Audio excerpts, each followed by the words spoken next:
Welcome to the Scaling Japan Podcast, a podcast about how to grow your business from $100,000 and beyond in the land of the rising sun. Welcome to the Scaling Japan Podcast. I'm your host, Tyson Batino, and we have my friend Nathan Hoernig on the podcast. For those of you who have been in the Japanese business scene for several years, there's a good chance you know him or you've seen some of his work. His company, Humble Bunny, created the amazing Japan annual social media report. And similar to our last guest, Sylvain Pierre from Le Wagon, they have built companies that people actually enjoy working for. And today we'll talk about his experiences in scaling his company, Humble Bunny, and also dive into branding as a method of scaling. Nathan, it's good to have you on the podcast, and could you please introduce yourself? Happy as always, Tyson, to be in your space, even if it's digital space. But thank you so much for having me on. Yes, I enjoy all of our moments together. So yeah, let me go ahead and give a brief introduction of the company. So Humble Bunny is about 12 years old. We got a little bit of legacy behind us, but quite a young kind of startup feel inside of the company. What we do is digital marketing. So we are a boutique digital marketing agency based in Tokyo. The company originally started with me as a freelance graphic designer. Our first year we made something like 27,000 yen. So wasn't exactly making a living at that point. It was just me, no contacts, no clients, no team. So a pretty grassroots kind of story. And now we built it up over the course of the years, obviously incorporated along the way. Yeah, and we're working to basically execute projects for globally minded brands, kind of merging a high-end enterprise creative alongside very data and performance-oriented strategies. So a little bit about our nature. We're a very kind of curious group of people, very humble, hopefully, obviously, goes with the name. Very focused on kind of prioritizing the needs of our peers and our clients first, and then hoping that in some karma sort of way that comes back to us and we enjoy our life and our day-to-day in that manner. Yeah, always hungry and curious to try new things and to discover new ways to market to a Japanese public or for Japanese brands going abroad to market globally. How many people are in your team now? And what are some of the big clients you have serviced? Right. So currently, such a fluid number. I always have to kind of like realign my brain and recount. So I would say we're in total full-time and part-time contracts. There's about 15 of us, I would say, maybe a little bit more. About half of that is internal full-time. And the other half are either located freelance creative types or other sort of contractors that we work with. Gotcha. That's a pretty solid size. Can you actually mention some of the big brands that you've worked with? Yeah, so quite a few. We're not really working only with large brands. I think that's an important point. Anyone who works in the marketing industry, especially with experience on the agency side, knows the conundrum of creativity and being able to carve your own path as a major motivator. But when you're working with these huge brands, you often don't have that creativity or, that breadth of trust. So we actually work primarily with smaller and medium-sized companies. And those are really satisfying because we have lots of room to invest our ideas and hopefully make a larger impact along the way. But we also work with Rugby World Cup. We did some typographic consultation for them in some of our early days. Bose, Ralph Lauren. Yeah, there's quite a few. That's another list that I need to take another look at to refresh my memory. But yeah, so a nice mix of names as well as some of the stuff that we're hoping will soon be names as a result of our energy. Awesome. So you start from yourself as a freelancer. Right. And now you got about 15 staff that you work with. Right. And so for our audience, we have a mixture of country managers, but we also have people who are just starting their business and people who probably have around 3 to 10 members on their team. And their goal is they kind of want to learn, how can I grow my business even more? But so I guess for kind of like the new listeners or just people who are starting out, could you share your experiences going from the family stage where there's like 1 to 3 of you? So yeah, for a while, because it started as a freelance entity for myself, it was really just me doing design. But as you meet more people, and I encourage everyone to get out there and try to meet people, because that's eventually the way you're going to grow is introductions and just having met someone at some random event at some random point in the past. So definitely go out and meet people. But from there, the lead started growing. And so it became more of a scenario where I was like, wow, I actually don't know how to do this. And I've always been kind of a person who kind of resolves it and learns along the way and figures it out and tries to do it in an impactful way. But at a point, when someone's like, hey, can you code my site, and you've never coded before, you can't really, with a straight face, go in and say like, yeah, I'm going to code your site. Or at least, maybe you do know how to code it a little bit, but not to the extent where you feel comfortable charging money to clients, right? So there's a line of integrity there that had to be drawn at a couple points. So yeah, it started with me kind of reaching out to people that I met and bringing them on as freelancers. Hey, can you help me out with a project? The real hard part is getting that first full-time employee, because you might not necessarily be running your company on huge margins or necessarily have a lot of bandwidth to commit to a full-time salary for someone, right?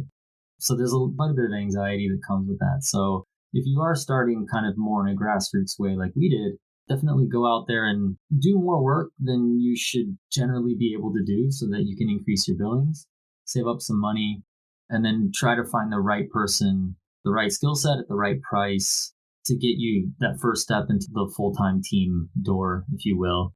And there's always a little bit of a bet. You're not really sure whether it's going to work out.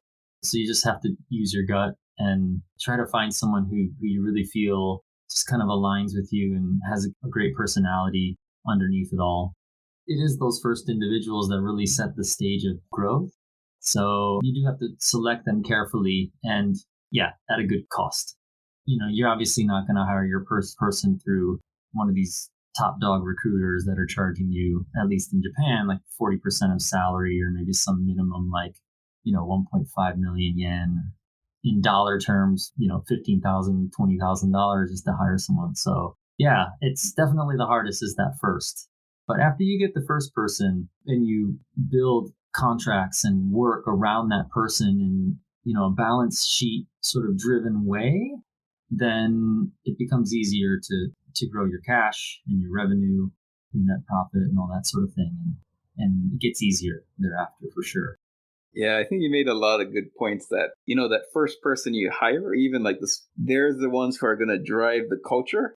When you grow to a point where you're going to have more employees where you actually won't have that one-to-one connection, and they'll be the ones who influence the culture. So like, yeah, Right. They're definitely the ones who are kind of setting the stage. And Right. also, yeah, making that kind of that first big jump to the first employee. It's like, do you focus on growth where it's, let's say, maybe you're making like $4,000 a month, but because you want to grow fast, you might hire someone at $2,500 and pay yourself $1,500? Or do you want something more stable where maybe you want to make like $8,000 first before you bring on your first employee? Kind of depends on, I'll say, experience, but also risk tolerance. And actually, with my coaching business, that's kind of a decision I'm going through right now, where it's I have enough money to bring on some people full time, but because I have a wife and kid, and I've already created one company, it's I don't want to put her to that, let's say, that precarious situation where I think with OneCoin English I only made about like $10,000 my first year. Even now it's a multi-million, but so I don't want to put her in that situation. So my risk tolerance is lower. So it's kind of making that decision making, as you said, making the bet. Right. Obviously, if you're starting your company or you're getting it off the ground in a market and you're single, it's obviously a lot easier to do. I don't have any experience building a company with a family. I do have a family now, and I guess I can just say, thank God I started this thing earlier. But I think certainly on the company side, you need nest egg for sure. That I think is the biggest anxiety when you're hiring that first person is like, do I have enough money in savings to cover myself and this new staff member, and you have to presume that things might go bad at some point and be able to work your way around it. But that's kind of our job, when we're starting a company and you're founding, like it's your job to sit in a humble place, and you might hire someone who makes more money than you. And that is what it is, right? Like it's your baby. So cup ramens and I guess convenience for a while to get through it. If you want someone who's plug and play, sometimes you got to shell out the money for them. Right. Just don't do it through. To be clear, like nowadays we do use recruiters and we have really good luck with recruiters. We work with some recruiters that just really go out of their way to know us and understand us. And when you spend some time with a recruiter, they'll bring you leads that are really viable. And that saves you a lot of time kind of weaving through resumes and portfolios and such. But it is a huge cost. The second you say, oh, I like this person. Yeah. As a small company, even our size with the team and the contracts we currently have, one hire, 2 million yen recruiting fee can nearly obliterate if not completely obliterate our profit for a quarter. Of course, it's an investment, but if you live in a market where employee market is very competitive like Japan, and there's not a whole lot of bilingual talent out there, if you lose someone, even in the first year and a half, then that recruiting budget, you don't get a chance to make that back. That's just what it is. So yeah, and I think a lot of entrepreneurs, or business owners, they actually don't factor that. So I think that was a really good point you mentioned. Yeah. Or the point of losing someone to 1.5 years, it's actually a big loss for the company. Yeah, there's a huge time loss and a huge money loss. I think employees, they look at their bottom line, which is the salary that they receive on the 20th, 25th of every month, or whatever it is. And as long as they don't see that number change, they don't necessarily feel as much of that friction as business owner does. But when you're a business owner and you bring someone in, you might start off with a pure financial negative, which is the recruitment fee. And then on top of that, you're incurring 15-20% extra costs just to have the person in your office in quotes, because it's 2021, just on your team. And then you have to also figure a bit of time so they can understand your process, a bit of time to learn the skills. And yeah, they're not really going to break even until, 6 months if you're lucky, but possibly quite a bit longer, depending on how well you kind of evaluated their working speed and their ability to handle a manageable volume of billables, right? Exactly. Like what you're listening to and ready to scale your company? Let Tyson coach you and your team to make the jump. You can find more information about our coaching and advisory services at www.scalingyourcompany.com. Now, back to our podcast. And I think kind of moving on to the next stage. So, you got that scrappy bunch of 1 to 3, but now moving on from 4 to 10 people. Right. So you had mentioned, Tyson, that culture becomes a big thing when you first hire. It certainly is huge. I mean, I guess you might not necessarily call it culture, which is sort of like a group team dynamic, but more of just because your relationships are primarily one-to-one, you and your 1 full-time member, or you and your 2 full-time members. It's really just about leadership, which is the foundation of good culture anyways, is having a good leader, right? But you really start feeling the need for culture as those numbers increase. So you should be thinking about, when it's you and 1 other person, or you and 2 other people, you should be thinking about and focusing on your ability to lead and to do good upon people. And then when you get more into the 4, 5, 6 and up range, you're obviously continuing to grow as a leader because you probably suck at that point in time if you've never done it before, like most leaders do. And then you evolve that skill, and you start evolving that skill into a list of actions that you do as a company, or a list of actions that you take, or pledges that you make towards your team. And thereby you're crafting the culture of the team. And I think that's a really big part of growing your business as well, because we leaders know that you can't really grow a business until you have a measure of staff retention in place, just because of the financial problems that we discussed a moment ago, right? If it takes you 6 months just to get profitable and then they leave because your culture is garbage, you're not growing your company at all. Anyone who quits under a year is a step backward. Yes, that's So right. Yeah. right. So you have to get your culture in place and be a good leader underneath that. Right.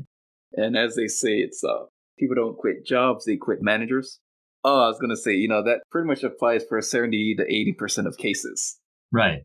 Culture is a really interesting thing, though. Like, if we're talking from a leadership perspective, it's kind of funny because I genuinely believe that we have a good culture right now at Humble Bunny. But over the course of the last couple years, we have worked with people who probably don't necessarily believe that statement, And I think that's another really important reality about being a leader. You're not necessarily going to please everyone along the way. You might have specific acumen standards. I always say there's kind of two parts to professionalism that we have to carry with us as individuals. As professionals, it's 50% soft skill or how professional you are, your acumen, and then 50% the harder skill that you bring to the company that you may effectively bill, right? And No, I agree. yeah, It can definitely, or even if you have that raw technical skill, you might communicate to the wrong thing to another team member and it delays your team. right, Or it's, there's so many ways you could upset momentum through right. poor communication skills.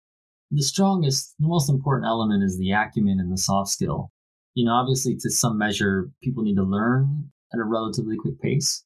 But if you focus really on the soft skills, you'll end up working with people that you genuinely like and that provide, for us, I continue to mention the word humility, but they bring real, I call it authentic humility. Everyone you talk to and when you're hiring is going to say, oh, yeah, I'm a great team player. I'm a great communicator. In most scenarios, like communication is incredibly difficult. So I always ask that in interviews, are you a great communicator? And everyone says yes. And then I tell them, okay, like tell me about a scenario where you had bad communication and we talk about that. But if you hire for acumen and professionalism, you're pretty much on a good path.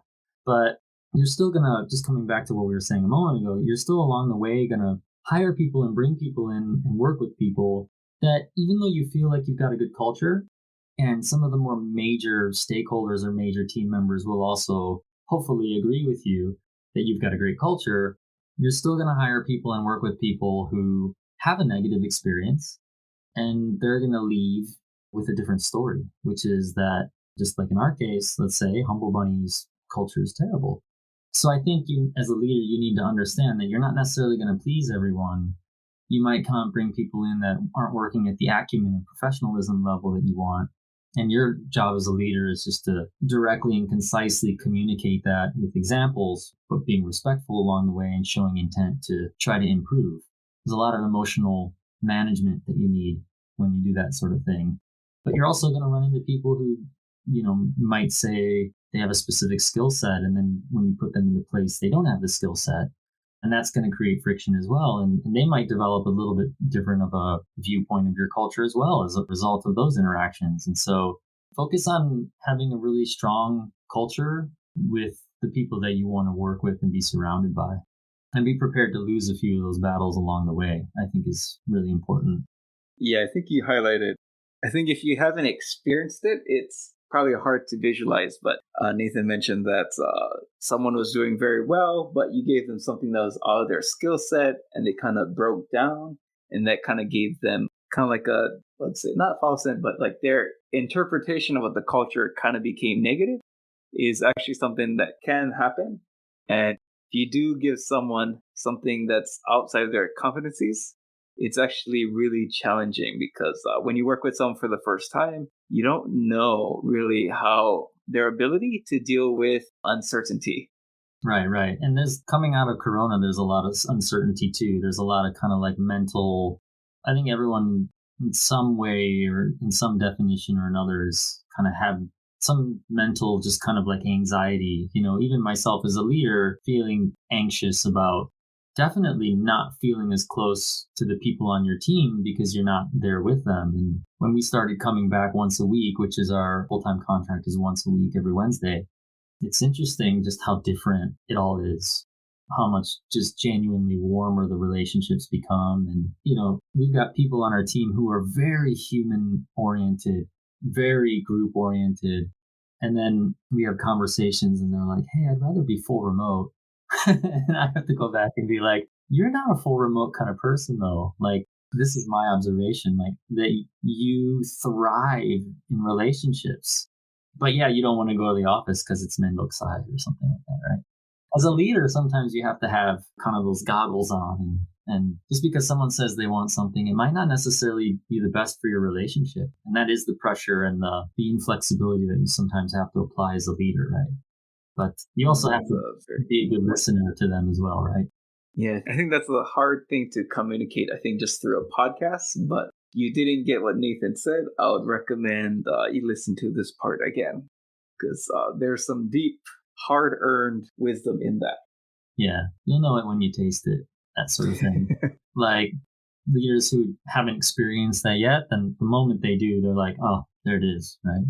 Presuming you've got the right vision as well as a leader, like you have to be very objective in the way you view situations and conversations and people and everything, right? So if you presume that being flexible and being a good leader is basically trying to grant as many wishes as possible for your team, then that's the old approach as well, right? So you have to listen and you have to give them what they need to succeed in the company and what the whole team needs to succeed.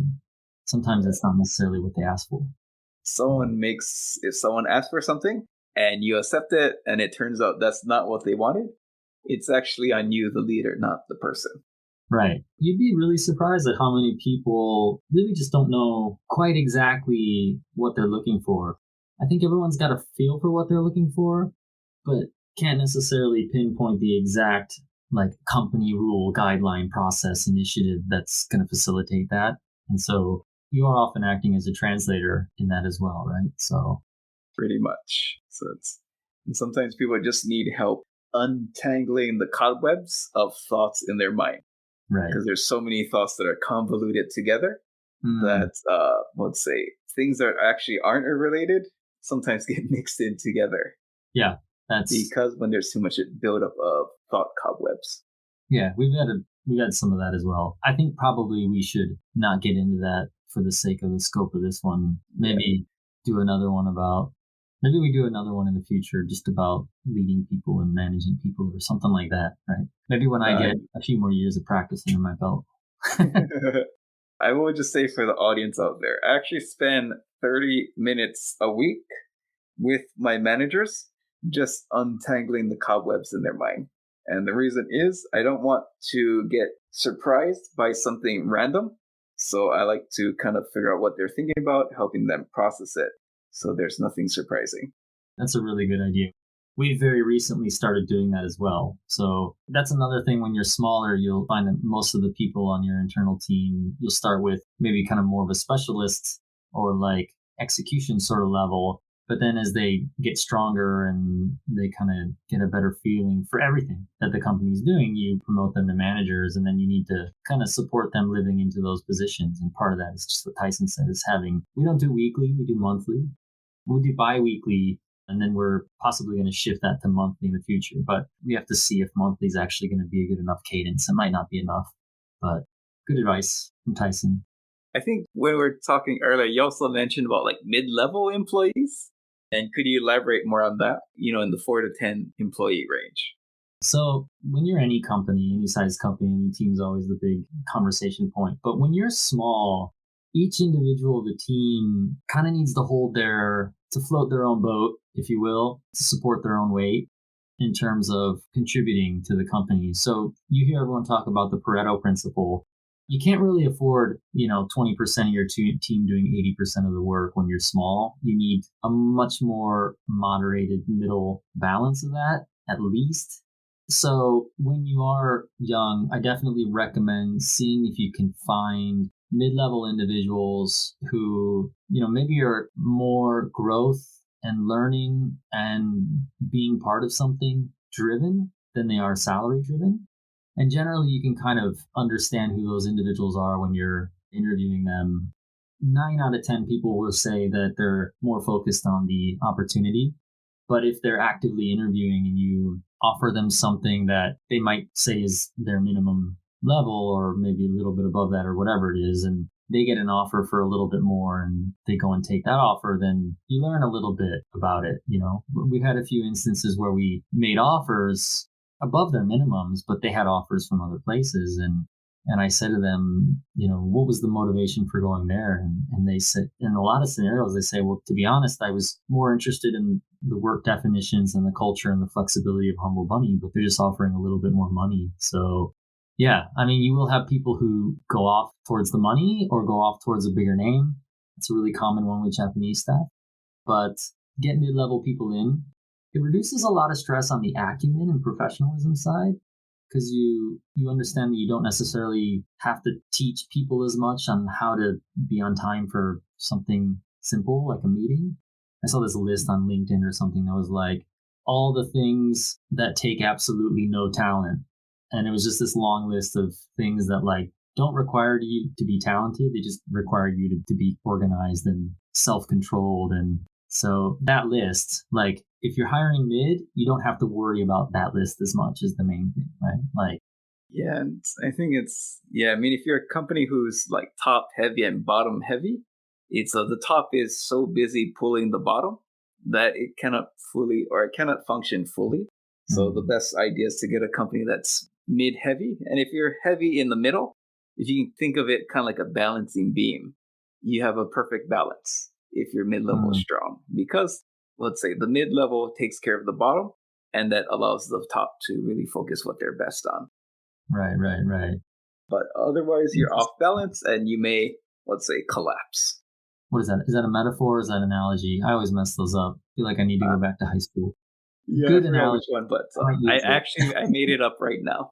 Oh, okay. There you go. Even better analogies. The law of the middle. Yeah. But no, I totally agree as well.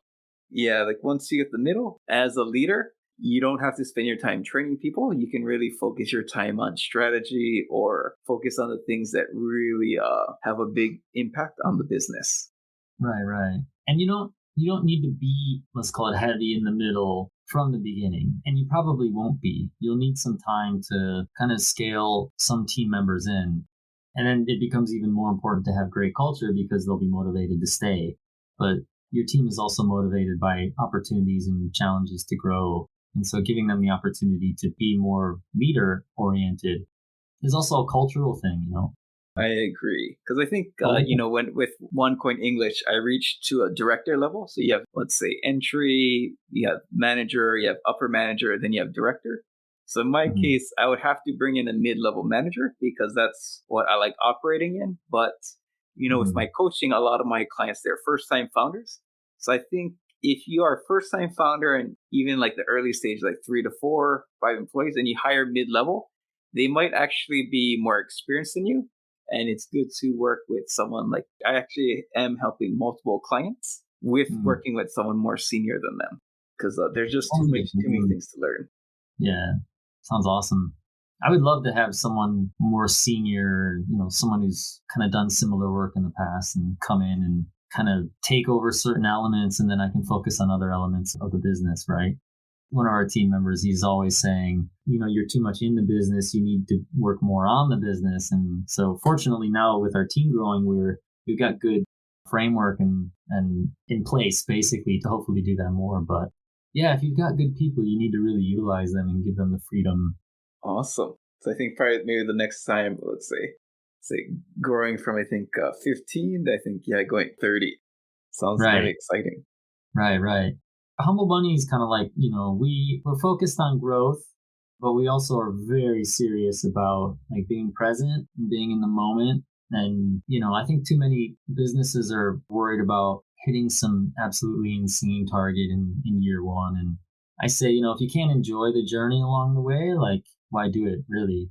Of course, there is this, maybe some people are going to say like, well, Nate, if you spend your time slow pacing your way up Mount Fuji, it's not going to be as big an accomplishment as if you trained and climbed Mount Everest in a year from now. Yeah, sure. But I think I'm going to enjoy climbing Mount Fuji a lot more than I climb Mount Everest, especially because there's no risk of death.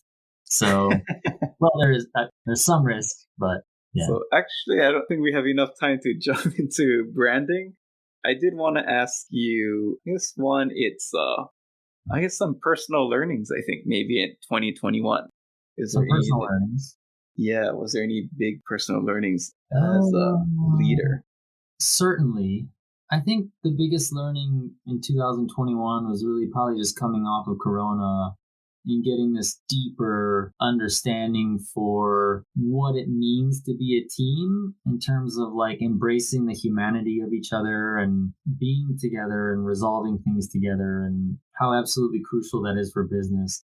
To be honest, we're a digital marketing agency, so we are fully embraced with digital.